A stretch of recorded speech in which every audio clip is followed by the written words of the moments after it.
Good morning. There is another video of the chapter that is resource and development. So today we are going to talking about a term that is resource planning. So what is resource planning? It refers to the strategy for planned and judicious utilization of resources.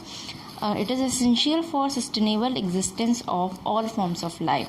So in this chapter we are always talking about a term resource planning, resource development. Now the question is, why is resource planning needed? Why do we even need this? Now there is several problems that could arise due to random use of resources if we start using resources like this. Like we are wasting resources just using it randomly, so it can, in that case we will come across some very serious problem like resource depletion. So resources are limited, and if we use them judiciously only, then we will be able to leave them for the future generation, right? Because today we are enjoying all the resources, but if we use all of it, because they are limited as I said, so if we use all of them, so what will our future generation do? They will not have anything for them. So it is important that we use resources judiciously. Next is what, when we talk about resource planning in so much detail, we sometimes feel that if we do not use these resources, then how will development happen? Because for development we need technology, we need industries, we need manufacturing. So for that we will have to make use of resources which are present in the nature.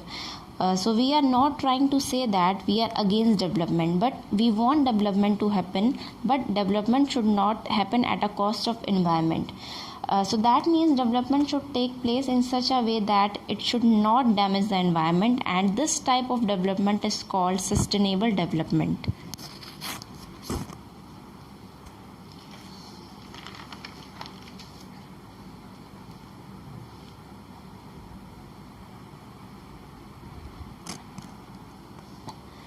Now India is a country with great diversity even in terms of resources. Now there are specific areas which are rich in specific resources.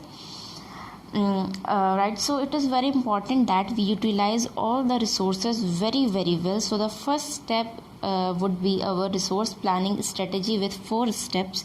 The first step is resource identification across various regions. Now as I said, in India we talk about states like Jharkhand, Chhattisgarh, Madhya Pradesh.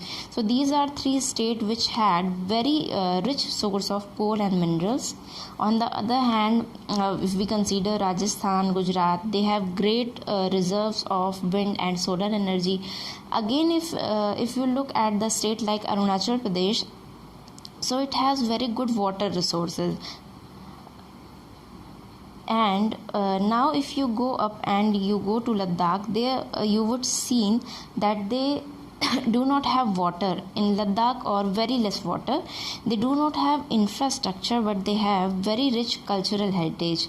So if you come back to the coastal areas, you would see that they are good sources of tidal energy. So what I mean to say is, there are different regions and rich sources of specific resources, and there are certain regions which lack certain resources. For example, if you look at states like Rajasthan and Gujarat, even though they have good wind energy and solar energy, but they do not have vegetation. Similarly, if we look at Arunachal Pradesh, they have good water resource, but they do not have infrastructure at all. So the first of all, we have to identify resources across various regions. We need to know the reason which are good for which resource.